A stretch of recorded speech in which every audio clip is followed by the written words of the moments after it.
Ladies and gentlemen, my name is TotalBiscuit. Welcome to the TGS Blood Bowl League pre-season show. We're going to have a quick look at all of the teams, and we're going to do a little bit of analysis, do a few predictions, as well as look through the calendar and look at the first week's matches that you can be expecting to come your way. I am joined by a man who is known for his Blood Bowl on YouTube, has been playing for a great deal of time, and knows what he's doing, hailing, I believe, from the country of Sweden, and a frequent poster on the Something Awful LP forums.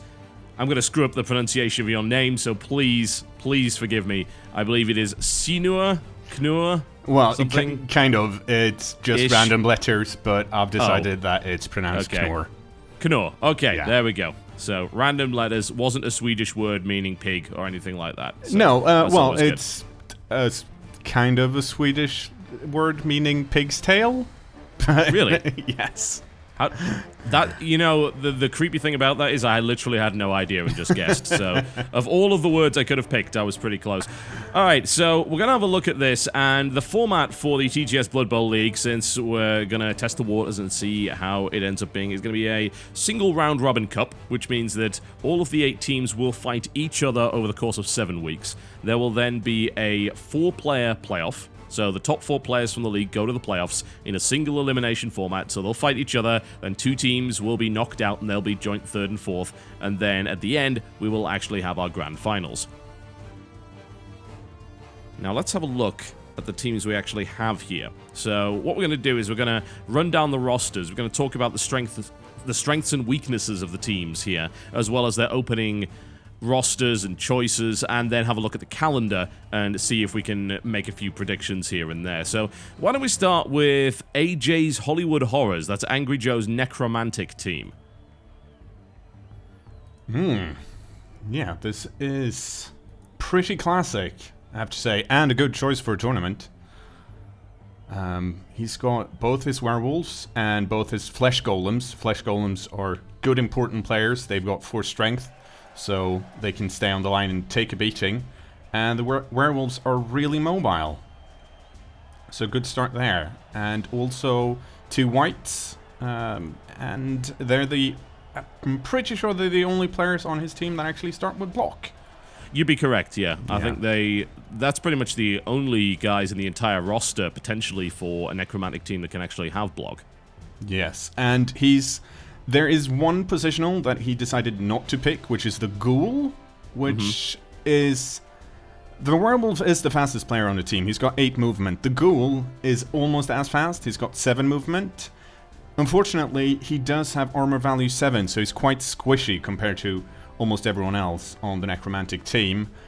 And he doesn't have regeneration, which everyone else has. So, once again, a bit squishier. Yeah, for those of you who don't know, regeneration is a really nice skill. It essentially allows you to potentially reroll a casualty. So if you suffer a casualty, you roll a d6, and then on the result of 1 to 3, the injury happens. On the result of 4 to 6, it doesn't, and you end up being back in the reserves box, which means that after the drive is over, you can actually put him right back on the field. Exactly, and hopefully you'll explain everything when I get a bit too neckbeardy with my Blood Bowl references. That's all good, I can do the translations, that's totally fine. Other than that, I have to admit, this looks like a pretty solid necro team to start out with.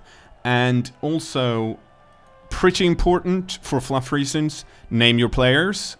And I think Angry Joe has named all, if not at least most of his players.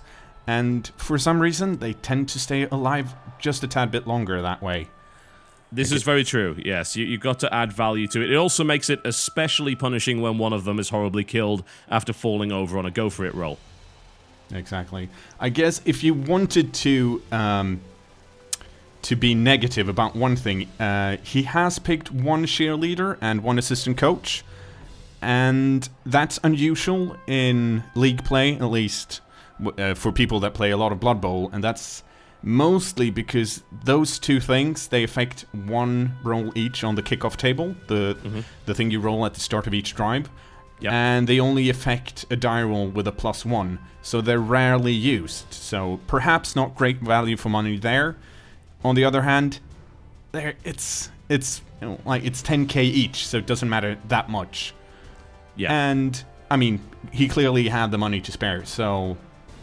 But still, it's I guess it's the one thing that stands out as being a bit odd, maybe? Not really, but you know. Yeah, it's not too bad.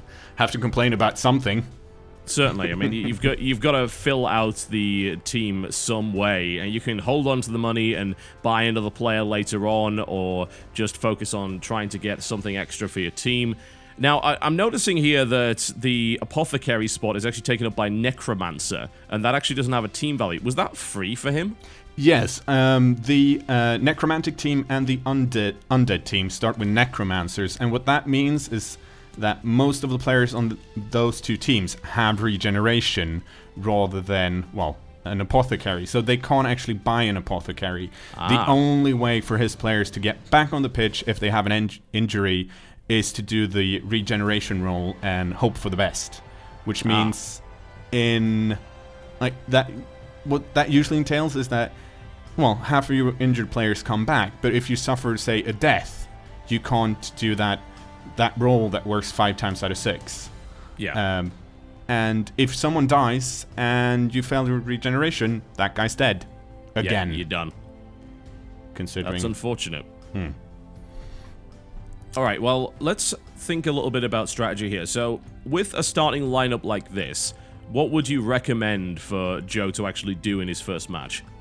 Well, what usually happens if a player has picked a ghoul, they're usually the ball carrier on the team. In this case, both the werewolves are the most mobile players, and it's good to get early skills on them. And with just 2 TDs, you get your second skill. You get to roll on the level up table. So I'm gonna guess he's gonna use his werewolves at least early on for touchdowns, and then have the whites with block axes try and do the blitzing, and the flesh golems just to stand in place and hopefully kill or at least maim some of his opponents. The one caveat with that is that the werewolves does have a skill called Frenzy, and that means that every time a werewolf blocks, he has to do a follow-up and block again. That means if you punch someone with a werewolf, and you push them back, you have to follow up and punch again. And that means that in some cases, if you play against a coach that's kind of tricky, he'll put his players in such a way that if you blitz with a frenzy player and you get knocked back, you're suddenly in a position where you're lacking in strength, and you have to roll 2 dice, and your opposing coach gets to pick the die roll. That's really, really scary if you're a necromantic player and don't want your turn to end. Yeah, that's very, very true. It's a double-edged sword, especially for newer players. Now, I will say that Angry Joe is not a newer player. He actually does have some stats, if I recall correctly. Try and see if I can pull it up. This team he's created just for this league, but looking at him as a coach, he actually has had several teams involved in the Angry Army Cup, which appears to be a tournament that he ran. So he's sneaking in here with a little bit of knowledge. And a little bit of knowledge is usually a dangerous thing. And in this case, I'm gonna guess that he's gonna do the slow grind. He's probably gonna try and play it slow and grind down his opponent in the first half, and trying to go for the old tactic of winning 2-1. And that means that if you start by kicking the ball, you want the opposing player to score quickly, then use the other part of the first half to slowly grind down the pitch and score at the end, and then use all of the second half for a single touchdown. And that way he gets to block a lot with players that are good at blocking, and he gets to control the game.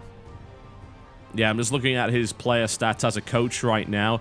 He actually has, it's an even split actually. He's got 3 wins, 3 draws, and 3 losses in total in online leagues. And we're looking at 1.11 touchdowns scored per match. So, that's not a huge number there. He's also had actually quite a lot of casualties sustained, so this is not necessarily a case of him playing the same team. I don't know if he plays Necromantic all the time, but yeah, he's taken a lot of battering. Mm-hmm. He is experienced, certainly, and I'm just looking through the very detailed statistics here just to see how much damage he really does. Looks like he's done a fair amount, actually. A lot of casualties, a lot of KOs, a lot of tackles. 62 injuries. Now, I assume that that's 62 injuries on his team rather than ones he's inflicted. That's probably correct. Cyanide Blood Bowl can be a bit finicky about how the stats work.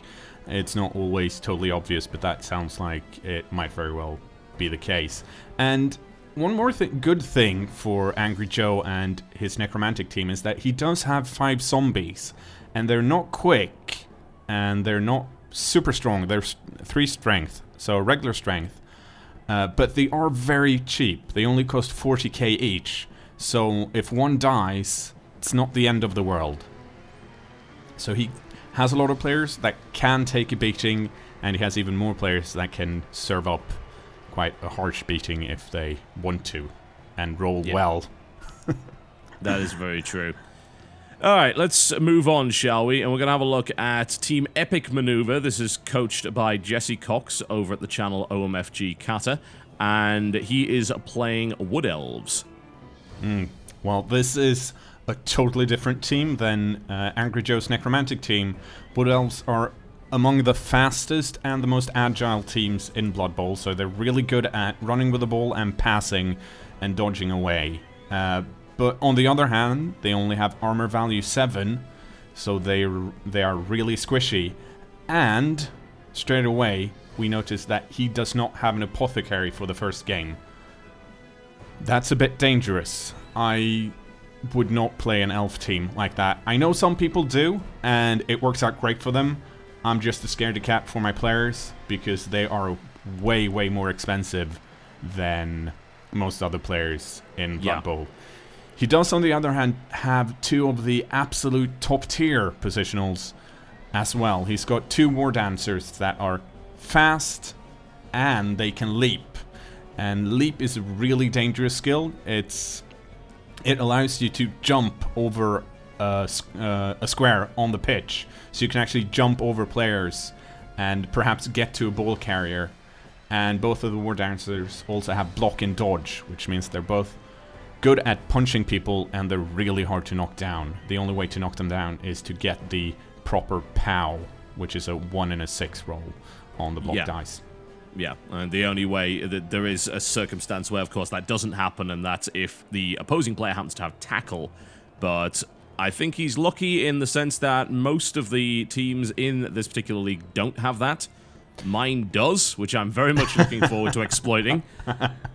Yes, that is what you usually love to have when you come up against an elf team, because they can be the most annoying teams in Blood Bowl. I know, because I like to play elf teams, and they can pull off some of the most bullshit plays.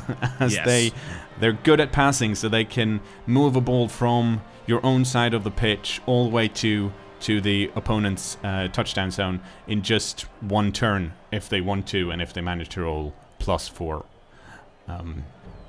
But they do tend to roll a lot, because he does not want his line elves to be punched, so he's probably going to dodge out with them if he can, which he succeeds at a 2+ roll. But as soon as you roll a 1, your turn's over unless you use your reroll, and he only has 2 per turn.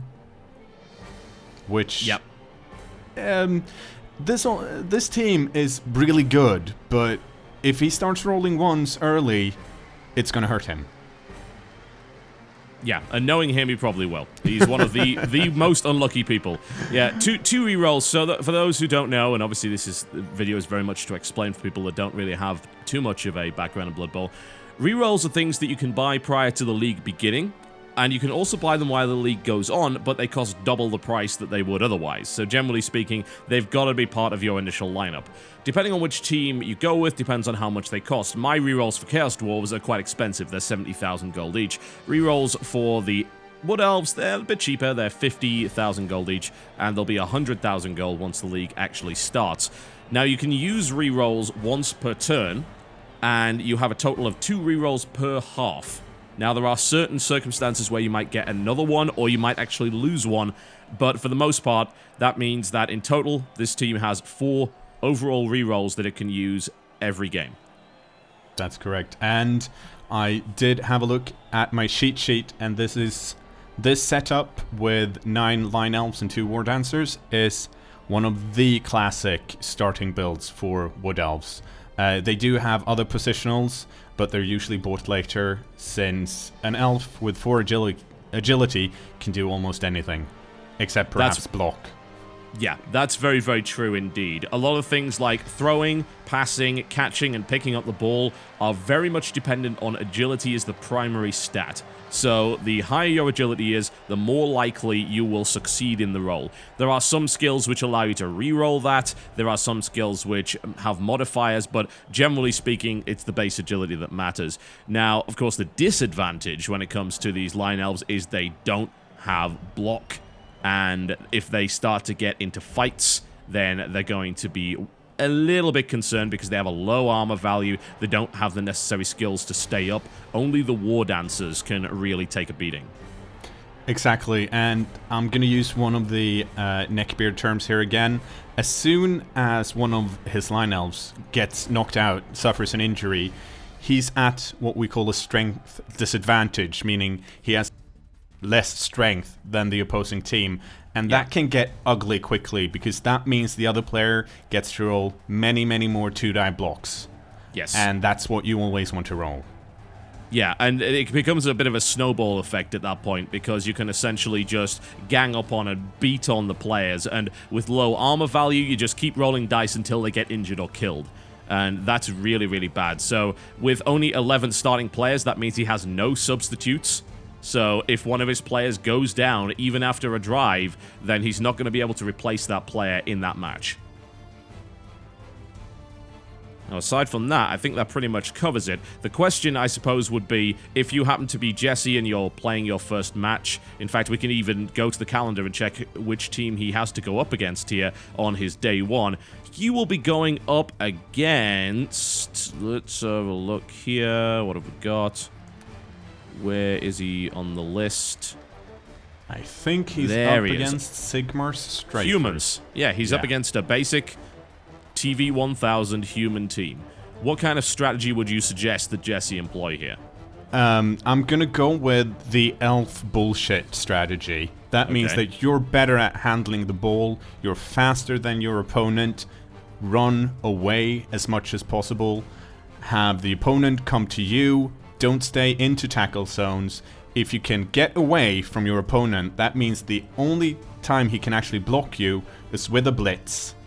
And that means if he can only throw 1 punch a turn, that means that at most, one of your line elves are going to get knocked out a turn. And that's much better odds than trying to outbeat the humans, because the humans have higher armor value and they have a lot of blitzers that start with block, so they are really scary. On the other hand, if he manages to outmaneuver the humans, he has a pretty decent chance at winning that game. Alright, so that's what we'll have to see from Jesse and his epic maneuver Wood Elves team. I personally am looking forward to fighting them, and I do mean fighting them, punching them in the face as much as possible. Wood Elf teams are my bane when it comes to single player. I either win really, really solidly, or I lose horribly, and there is no in between. Well, they are one of the most hated teams to go up against in Blood Bowl. It's either Wood Elves or Dwarves. And depending on what type of coach you are, you either love them or you hate them. Indeed you do. Alright, let's go down to the next one on the list, the Completionist. He is captaining Team Beardman, and they are the Norse team in this league. Norse team, one of my early favorite teams when it came to Blood Bowl. I just love that almost all of them start with block. That means it's really easy to early on win a block battle. You have so much more durability, it's way easier to stand up. On the other hand, you do have Berserkers and Ulfwarners that have Frenzy, and we talked about Frenzy earlier on the Werewolf. Same deal on the Norse team. You have to be careful how you punch and who you block with that skill, because you might set yourself up for bad dice. But the Norse are they're good early on. Yeah. That's what can we say about his build? He's got 12 players to start with, so he's taken into account that the Norse only have armor value 7. So while the The Wood Elf team we saw earlier are going to suffer once one of their guys are knocked out. Not the same with Team Beardman. They're durable for a tad bit longer, but they're nowhere near as fast, nor do they have as much agility. Agility 3 all over the board. He doesn't have a thrower, nor does he have any Ulfwarner. And the Ulfwarner is one of the better positionals on the Norse team. They have strength 4, so a bit more strength, which means, well, if you go up against strength 3, you're at an advantage. He does have the Berserkers, Block, Frenzy, Jump Up, really good. Jump Up is a good skill if you want to block. In general play, you can only block or punch a guy if you stand next to them. So if you're lying down next to an opposing player, you can't do much other than stand up. But if you got Jump Up, you get to roll an agility roll, and if you manage to do that, you jump up and then you get to punch them anyway. It also means they're way quicker than they seem to be, because it costs you 3 movement to stand up normally, not with Jump Up. And then that's free. And he does have 2 runners, and runners have Block Dauntless, another really good combo. Dauntless means if you go up against a stronger player, you get to roll. I'm not going to go into what you roll, but if you manage to do that roll, you have essentially the same strength as that player. So if you go up against a Flesh Golem that have strength 4 and you manage your Dauntless roll, you suddenly have strength 4 because you fear no one, which is really good if you manage your Dauntless roll. Otherwise, not so good, because then you're still strength 3. Yeah, so it can be a bit risky, because I've seen newer players think, oh, I have Dauntless, I'm going to go punch a tree man, and then fail the roll, and suddenly they then force a turnover for their team because they ended up rolling against a guy that gets to pick the dice and so on and so forth. So that can be a little bit dangerous. Jump Up, as you pointed out, is really, really nice, and it also means that marking a downed player against the Norse is a lot more risky than it would be for others. You can just sort of stick a player next to a guy that's down, and he gets back up, he can't hit back, and then you can just smack him again to put him back down on the ground. But with Jump Up, that guy can get up and then he can hit you, so you want to watch out for that. Exactly. The one thing I would say that's a bit odd about this build, aside from not having any Ulfwarners, is that he spent a lot of money on cheerleaders and assistant coaches. Yes, he did, yeah. He spent 60k. Had he not wasted his money on cheerleaders and assistant coaches, he could have bought an apothecary, which I reckon is way better value for money. But I'm probably for a Norse team, definitely. I'm probably going to have to eat my words later on when he just sails through every game, not getting hurt at all. Blood Bowl. Exactly. Welcome to Blood Bowl. That's exactly what happens, yeah. And the Apothecary is definitely nice for Norse team, because everyone that he has in his lineup is armor value 7.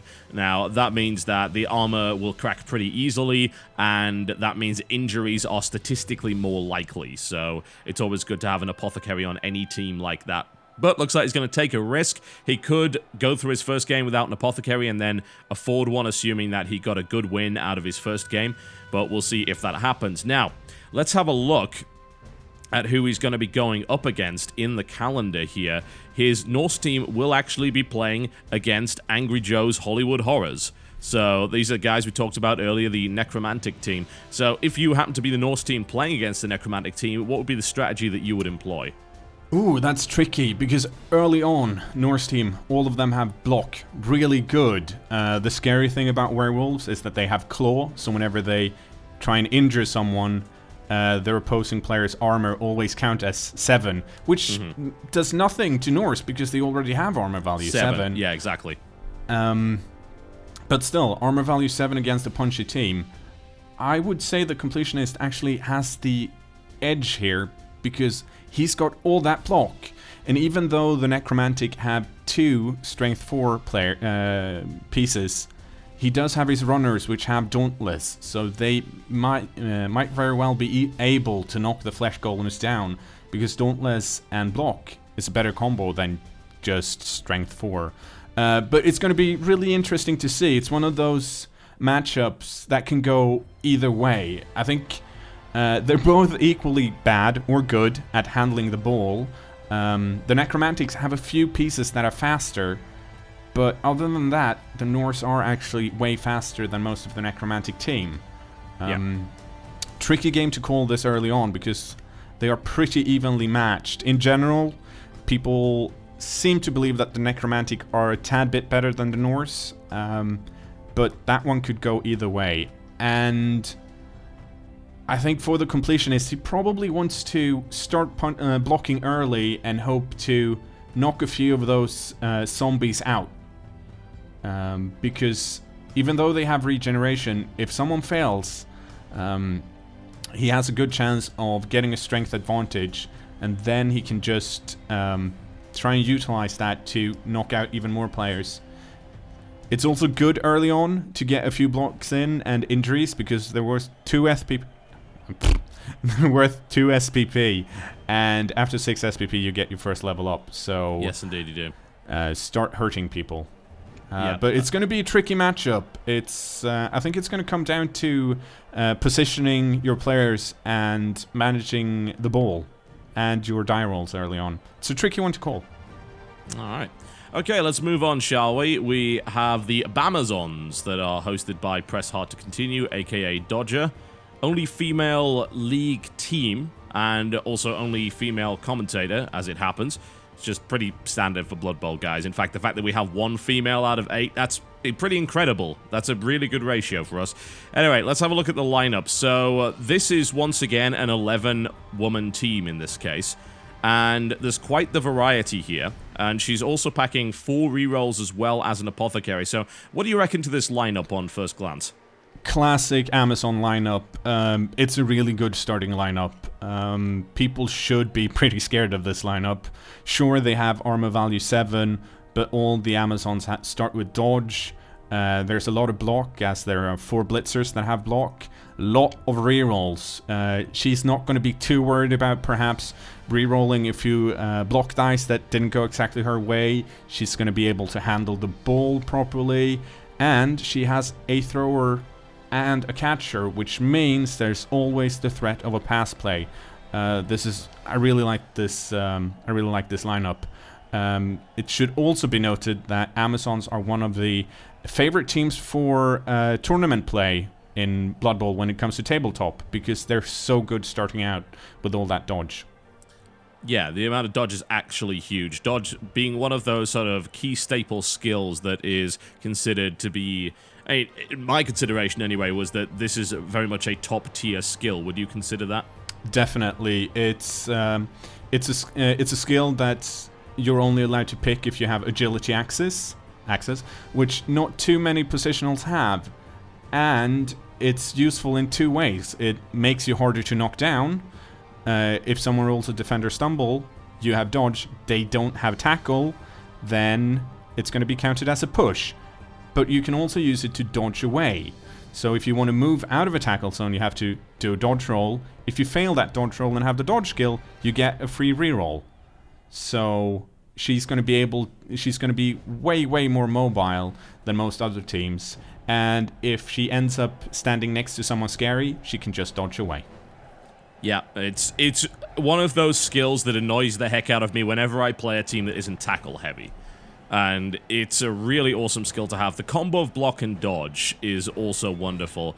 The idea of this is that, as you're probably aware by now, since I've told you about it several times already, you roll a block dice, and there are several different results. Now, the ideal result is almost always defender down, which is the big explosion-looking thing. There is pretty much no way to counter that. That is a guarantee. That's like rolling a 6, right?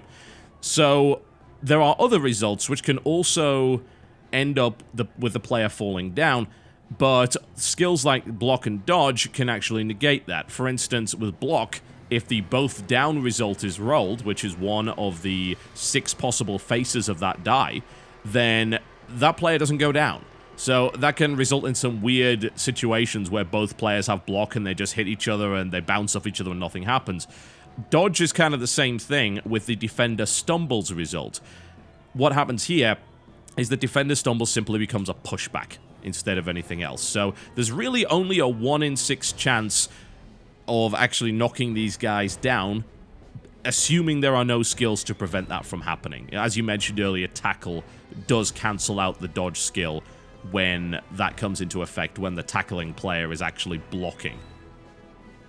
Yeah, and she didn't fall into the trap of getting cheerleaders or assistant coaches, so a very good value for money.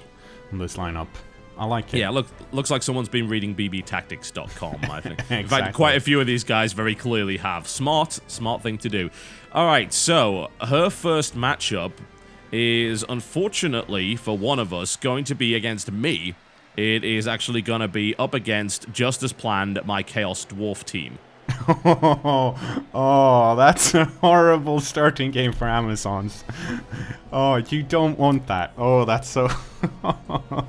Yeah, so why don't you explain why that is? Because some people probably don't really understand why this could end up going badly. Well, like you just mentioned, they're hard to knock down unless you have tackle. And your not number one player, but a good portion of your Chaos Dwarf team starts with tackle and block. Yep. And thick skull, which isn't that important, but it makes you harder to get knocked out. And that means one of the die results that otherwise would be counted as a push for the Amazons now is a knockdown. So all that skill they have to be harder to get knocked down and dodge away is effectively totally negated by the Chaos Dwarf team. Add to that, it's a bit of a nightmare. Exactly, and they're only armor value 7, which is not that scary if you don't get knocked down a lot, but here comes a Chaos Dwarf team that can knock you down pretty darn easily, and they have a much higher armor value, so you can't stand up toe-to-toe against them and try to knock them out as easily, because you have armor value 9, which is massive. And add to that, you have 2 pretty fast players, assuming you have 2... Bull Centaurs, which we will check out in a minute. We'll have a look at the lineup in a minute. But pretty much the worst team you can go up against for a starting out Amazon team. And conversely, great starting game for you. Yeah, we'll talk about that certainly in a moment. But what advice would you give to Dodger here as to how to essentially avoid getting horribly murdered by the Chaos Dwarf team in her first match? She should do her best to try and outrun you, because even though you have tackle and block, you are not as fast as most of her players. And if she can get out of your grasp, you can't really do much. She can run away from you pretty easily, and what you as a dwarf coach wants to do is you have your team as a line and just slowly plow down the field and killing everything. If she can negate that by running away, you're kind of screwed, because you're dwarf and you can't run. Yeah, that is very true. That is one of the big weaknesses of any dwarf team, certainly. So, and it could be a tricky one for her to start off with, though. Exactly. She does have one ace in the hole that might work in her favor. She has a thrower and a passer, and if she can get that pass play to work, then she still has a very good chance of outmaneuvering you. Yeah, that's very, very true. None of the players on my team start off being anywhere close to being good at dealing with that kind of play. So I suppose the classic pitfall to avoid is getting into a fight with people that are essentially wearing 3 inches of solid steel and can knock you down over and over again. Exactly. Alright, well, let's move on, shall we? And we're going to have a look at Bbop Vox's force. This is the second elf team, calling himself the Vox Force. So he's going to be playing Dark Elves. Yes, this Dark Elves are the bane of my existence. I'm horrible playing against Dark Elves. They seem to outscore and outmaneuver me at every turn. They are perhaps the bashiest, and by that I mean the best at blocking and injuring other players. They're the bashiest of the elf teams. Yep. And he's started with 4 blitzers, which is really good. A lot of movement 7. Decent armor for elves, because armor 7 is good. But more importantly, block. Really important early on for the elves to have someone that can punch and hurt other players. Unfortunately, he's only got 11 players, which is hardly surprising. Dark Elf players are very expensive. He does not have an apothecary, and he only has 2 rerolls.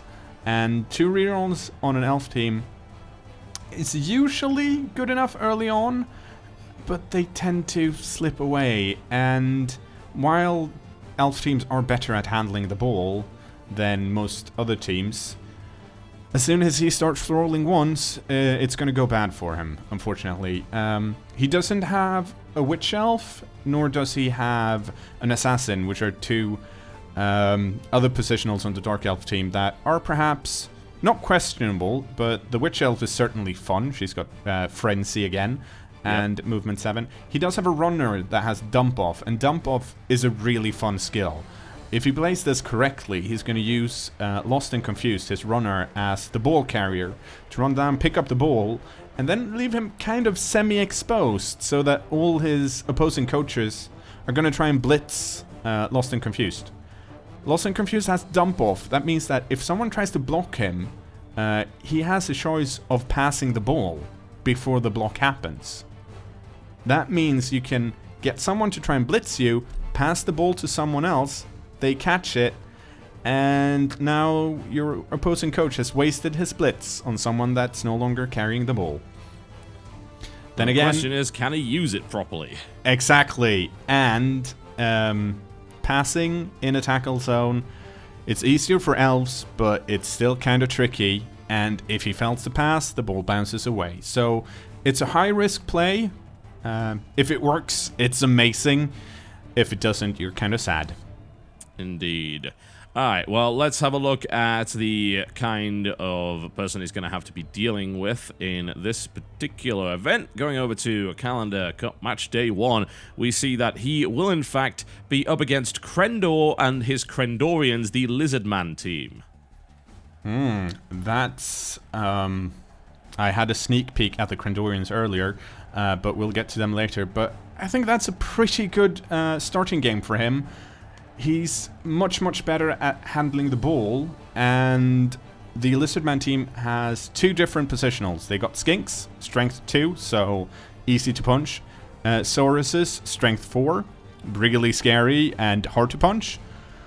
But they don't have much agility. The only players on the Lizardman team that can handle a ball are the Skinks. And if the Skinks are out of position or knocked out, the Lizardman can't do anything. So, I'm gonna say that one's probably in favor of the Dark Elves, because the Dark Elves are just that much better at handling the ball, and he's got 4 blitzers with block. But still, it's a tricky starting game. He might be in a bad way, but interesting. Yeah, I'm intrigued to see which of those two teams manages to play to their strengths better, honestly, because they're both a little bit funky, I suppose, in their playstyle to just some degree because of the combination with the Lizardmen. You've got the combo of the Saurus and the Skinks, who are like polar opposites. And then the Dark Elf team's like, well, we're an elf team, but we're a bit bashier than the other elf teams, so we've got better armor. So are we really playing like an elf team at all? Exactly. It's it's definitely one of those matchups where the both coaches knows what the other player wants to do, and it's a question of, can I stop it before he executes his play? Yeah. The Dark Elves are probably going to try and go for the Skinks, because with the Skinks out, the Lizardmen, as I said, can't do anything. On the other hand, the Lizardmen have a lot of strength 4, and if they can block down the Line Elves and the Runner, then the Blitzers are going to be sad and lonely on the pitch. Yeah, sure. Absolutely. Okay, let's move on then, shall we? We're going to be moving on to my team, which goes by the name of Just As Planned, and I will be playing Chaos Dwarves. So, what's your analysis of my starting lineup?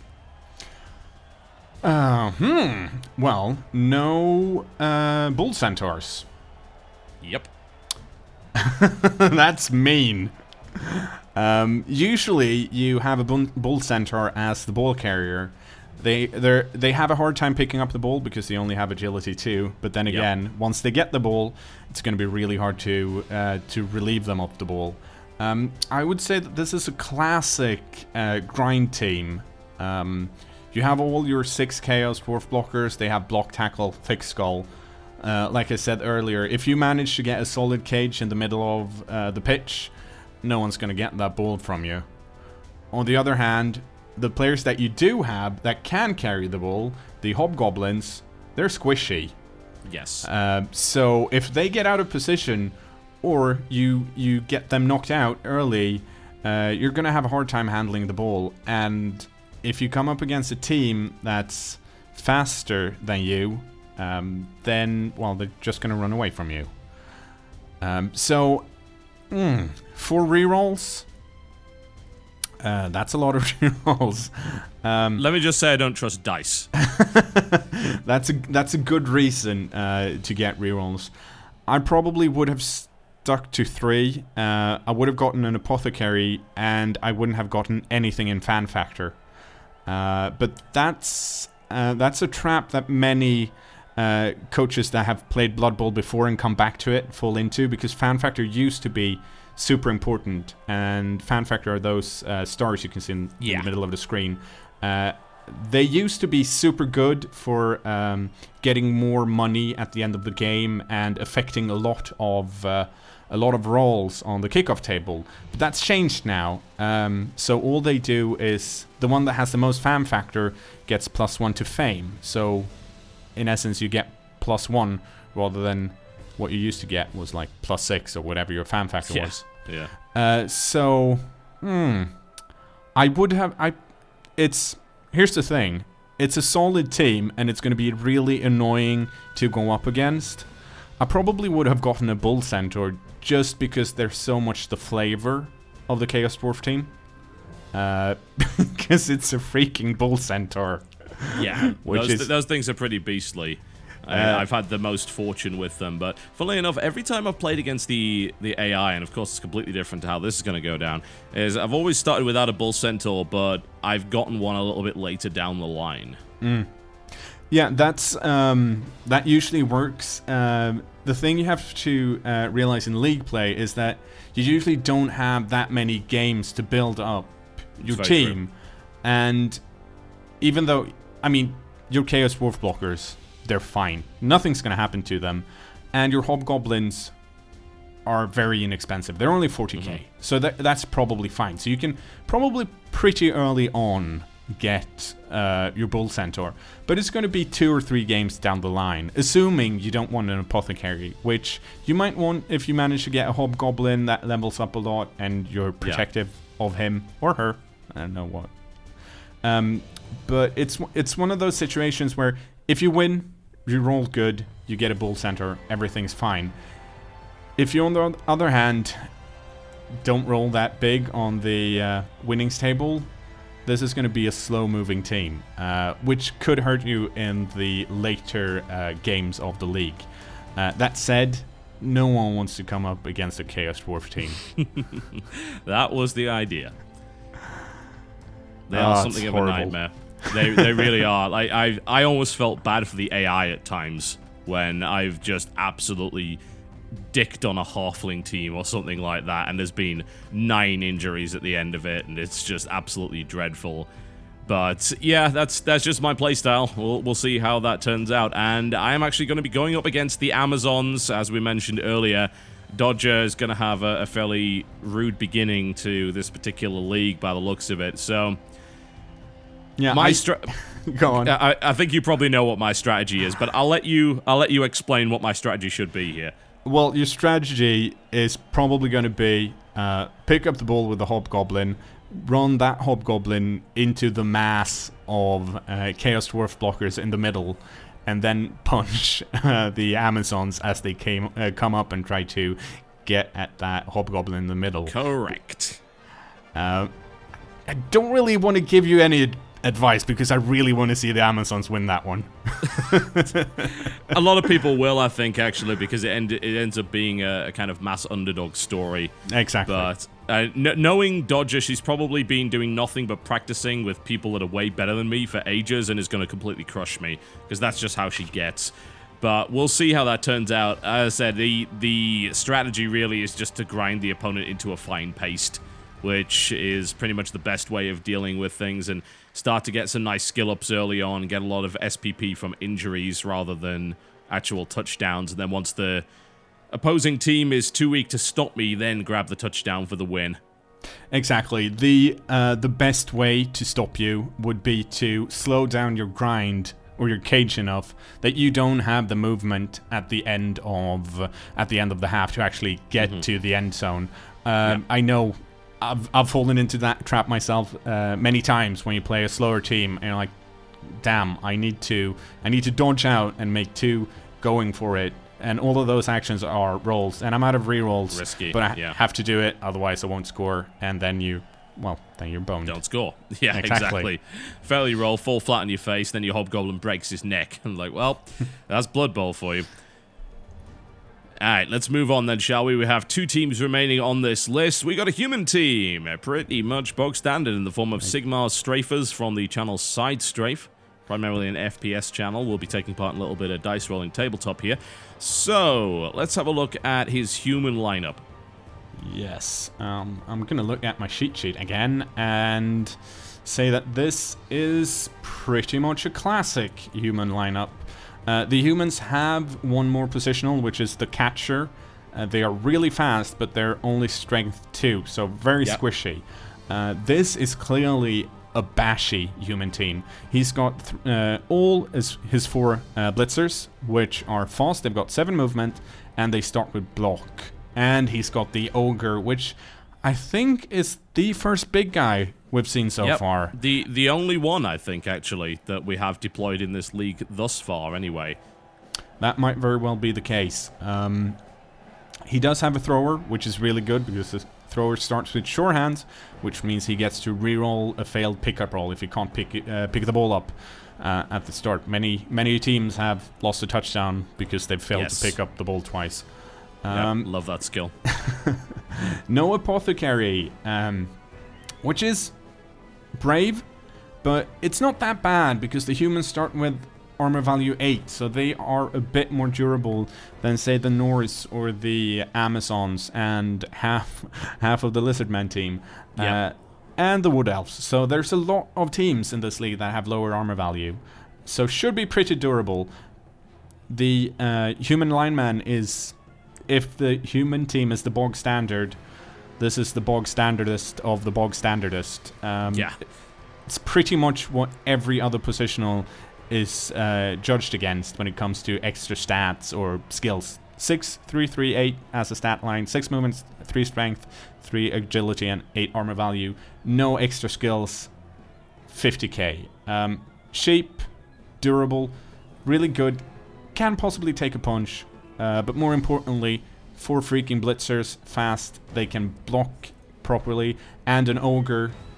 The ogre, strength 5, so he can really hit someone hard. He starts with Mighty Blow, does have 2 nega traits, as we call them. That means they've skills that are bad for you. Bonehead, if you want to do something, you have to roll a die. On a 1, you forgot what it was, so you just stand still. And lose your tackle zones, which is important.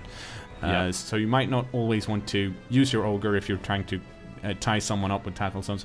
And loner, which means it's harder to use rerolls. If you want to use a reroll with someone that has loner, you first have to roll a loner die, and I think it's on a 4+, you're allowed to use a reroll. If you fail, that reroll's gone. You don't get to reroll anything, and you just lost a reroll. So early big guys have a tendency to fall for the dreaded dub skulls, meaning you roll 2 skulls on your block dice, and that means you're knocked down. That's never good. You don't want that. On the other hand, strength 5, super scary. Like, really scary. He can stand on the line almost all by himself. It's hard to knock down too. And if he hits someone, he hits them hard. He has the Mighty Blow skill there that you can see, which means that you add 1 to any armor or injury rolls made by the player when an opponent is knocked down during a block. So he hits harder than anyone else, he breaks armor easier, and he causes more injuries on average than another player would. And he's named Teal'c from Stargate SG-1. So if he doesn't hurt someone, he's gonna. Another reason to make sure you have custom names on your dudes, because you know they're better that way. Good team. Don't really know what to expect from a human team. Good coach can do wonders with a human team, and a bad coach, or let's not say bad, say inexperienced, because that's what they are, can do wonders with the human team. They're easy to play, and they're decent at everything. And I think the human team's actually going to be dangerous in this league, because it's just normal, where some other teams are a bit out there, like the Chaos Dwarves or the Necromantics, perhaps. Indeed. Alright, well, let's see who he's going up against. In his match, he will be playing against the Wood Elves in the form of Epic Maneuver. Tricky game for the humans. This is one of those matchups where the kickoff is really important. If the humans win the kickoff and manage to pick the ball up and cage up, they can use their 4 blitzers as an advantage to block the Wood Elves that, except for 2 players, don't have any block and only armor value 7, and hopefully get a few injuries early. If, on the other hand, the Wood Elves get the kickoff and start with the ball, they can outmaneuver the humans. They can easily dodge away. They can cage up if they want, but more importantly, they're probably going to run 1 or 2 guys down to always have that threat of a quick pass and a touchdown, which means the humans are going to have to try and spread out and cover all of the elves, which just aren't going to happen. So really important kickoff start there. It's going to be interesting to see. I think the Wood Elves actually have a bit of an advantage just because they're Wood Elves. They're faster and they have more agility. But still, if the humans can get their punches rolling early, they have a good chance at winning or tying that. But definitely a tricky start team for the humans. Alright, well, let's move on to our last but by no means least, the Trendorians by youtube.com/wowcrendor, and he will be playing the Lizardman team. A Lizardman team, favorite of many. A fun team, 2 positionals and a big guy, so there's a second big guy there, actually, the cKnoor. Ah, yes. Just like the Ogre, large and in charge, strength 5, so really scary. Has the same nega traits, but does have a prehensive tail, which means it's harder to dodge away from him. You add a 1 to your dodge roll to try and dodge away from the cKnoor, which usually means that if you're standing next to a cKnoor and you're not an elf, you're gonna stay put unless you block him down. Skinks are in essence the ball carriers of the Lizardman team, and that's because the Sauruses, while fast and strong, they only have agility 1, which means they pick up the ball on a 5+ roll. That usually doesn't happen, and they're really easy to tie up. They can't dodge away. If someone sticks one of their players next to a Saurus, he's stuck there because he can't dodge. He's got 1 agility. On the other hand, armor value 9, so really durable, and like I said earlier, really strong and fast. The Lizardmen have 1 weakness, especially this team, and that's that they only have 4 skinks. Because if all those 4 skinks are knocked out by, say, 4 blitzers on a human team, then they can't do anything anymore. They can't pick up the ball. They can't even move away from other players because they're all agility 1. They're stuck. They're big brutes that can punch, and they can't do much more. So it's really important for the Trendorians to keep their skinks alive. Unfortunately, they don't have an apothecary and only 2 rerolls. So that might be a hindrance. Pretty tricky for the Lizardman team. On the other hand, strong.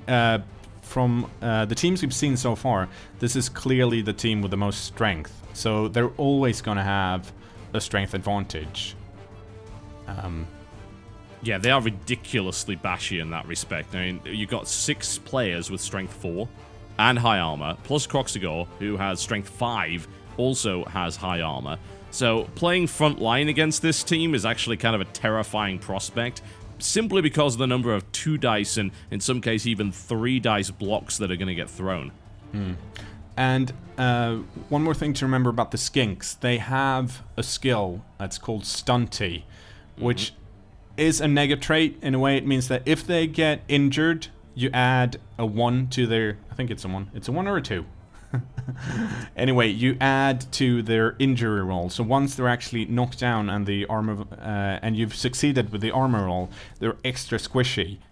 But it also means that they always negate tackle zones when dodging, which in essence means that regardless of where they're dodging, they're always dodging on a 3+, and they have the dodge skill.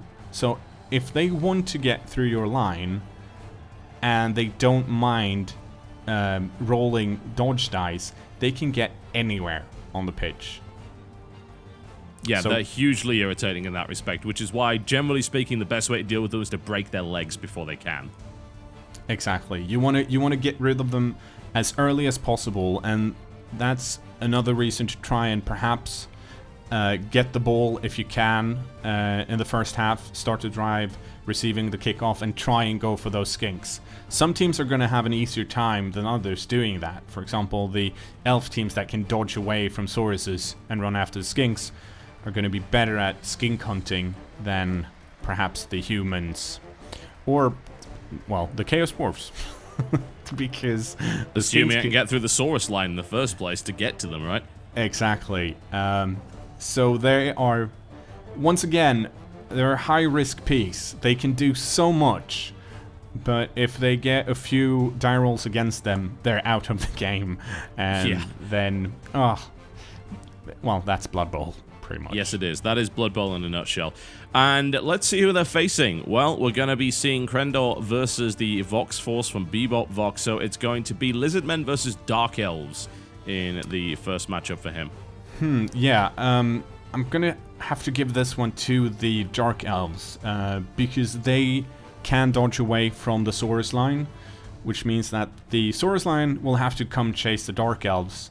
They don't want to do that. They want to stay put and punch people, because if they chase, they only get 1 blitz, and that's only 1 block per turn. And the Dark Elves have good enough agility that they can pretty easily go skink hunting if they want to, especially with all them blitzers with block. But that in no way means that they're going to have an easy time.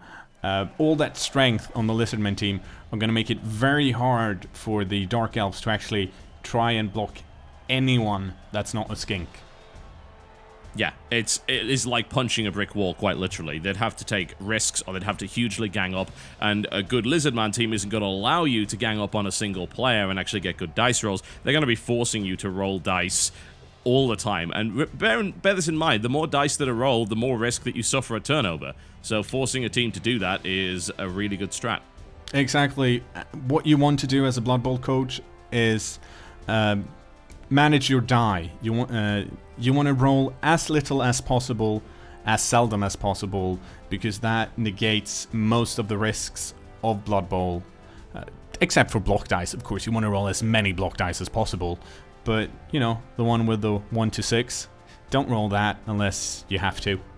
Yep. It's nasty. You don't really want to do that. Okay, so I suppose the conclusion would be we just want to throw out a few predictions, I think, for the first day of play here. So let's go down the list and we'll make some calls. So the first one would, of course, be Norse versus Necromantic. Who do you call as the winner in that one? Tricky. Now, I don't know how much the completionist has played the game before. We do know that Angry Joe has played at least a bit, probably quite a lot. That's always a massive advantage. On the other hand, Norse early on, really scary. Tricky. I'm gonna give it to... I said Norse before, I think, but I'm switching over to Necromantic here. And that's only because I know that Angry Joe has played the game. If the completionist has played just as much, it's might go to a tie, but I'm gonna say the Necromantic coach has a slight edge if he can manage his dice and his players. Alright, and the next match, of course, will be Amazon versus Chaos Dwarves. I really want to say Amazons, but yeah, Chaos Dwarves have a massive advantage here. You're probably gonna win, I'm still gonna root the heck out I'm of. okay with people rooting. It doesn't matter. The Chaos Dwarves don't care for your support. That's right. I want to see the Amazons win. I really do. But going up against Chaos Dwarves, that's a nightmare. And the Chaos Dwarves are probably going to take this. Alright, the next one, of course, will be, as we just discussed, Dark Elves versus Lizardmen, and I believe you're giving the edge to the Lizardmen guys on this one. Once again, it's kind of boring to say it depends on the coach, but assuming we have a good Lizardman coach against a good Dark Elf coach, the Lizardmen are probably going to take this one home. The Elves are Elves, and they can pull off some bullshit plays. In fact, that's what they do. I want to see the Elf win because I'm an Elf coach at heart, but the Lizardmen, they have an edge. Alright, and last but by no means least, we've got humans going up against Wood Elves. Nice classic matchup there. Who do you call? Tricky. The Wood Elves have two great players. The humans have 11 pretty decent players. So you have to weigh the odds here. 2 versus 11. I probably want to give this one to the humans. Yeah. All right. It's a bit boring, but Mario usually wins. Well, knowing Jesse as well, he has just limitless ability to fail. So this should be pretty good, I think, for Side Strafe, who is very much a channel based on strategy and information. And, well, let's just say Jesse is based on a more colorful style of gameplay. i.e. the wrong way to play, but one way or the other. That's the lineup for the first day of play, folks. Now, these days represent weeks, essentially, so we'll be playing 4 matches a week, and you've probably seen throughout this video what the next 4 weeks worth of matches are going to be here. And we will be giving you a roundup, hopefully, every week of what's been going on, including highlights as well as interviews, stats, and all manner of good stuff. So if you're into the numbers, we'll be providing plenty of those. The TGS Blood League has now... Blood League? Well, we just call it that, because there's going to be little bowling going on, an awful lot of blood. So we'll just call it the Blood League. That's totally fine. And as you can see, the ball there looks absolutely delicious. We are going to be kicking this off basically right now. We're starting, and each of the channels has a week to play their game and upload the footage. So you'll be seeing roundups over the course of the next few weeks, and every week I'll be giving you that highlight show, and that will also include the links to every single match available there prior to us discussing all of the spoilers. So... cKnoor, I'm sorry, it's been like an hour of discussion of Blood Bowl, my brain is fried. That's what usually happens. Yeah, that's the way that it is. It's a nerdy sport, and a good one, I have to say. Thank you very much for coming on the show. Hopefully we will see you once again, maybe further down the league to have a little bit of analysis of how things are going. But if people want to watch your content, you do a lot of Blood Bowl on your channel. Yeah, for some reason it's turned out that way. Yes, I do have a few teams that I play regularly on Cyanide Blood Bowl in random matchmaking. So I just spin the die and see what happens, and it's usually a corn game, perhaps a human game, some pro elves, and a bit of undead. But I try and go through all of them. There's a lot of chaos games from an earlier LP I did, if people want to see that. And I try to be neckbeardy when I can, and when I can't, I usually have people in my Skype call that berate me for doing bad stuff when it comes to Blood Bowl. Gotta do the neckbeardy and deploy a little bit of the grognard every now and again. That's just what Blood Bowl's all about. So if they want to check that out, what channel do they have to go to? They would go to my channel, which is just youtube.com and all that stuff, /cKnoor, cKnoor. Wonderful. So go and check that out if you want some in-depth, some more advanced stuff. You won't be finding any of that in the TGS Blood Bowl League, that I can guarantee. So, yes, if your butt is clenchy, I would recommend not watching. Otherwise, do go and check us out. We will be starting this off over the course of this week. So, thank you very much for watching. Thanks very much for coming on the show, cKnoor. My name has been TotalBiscuit. You have been watching this pre-season report for the TGS Blood Bowl League, and I will see you next time.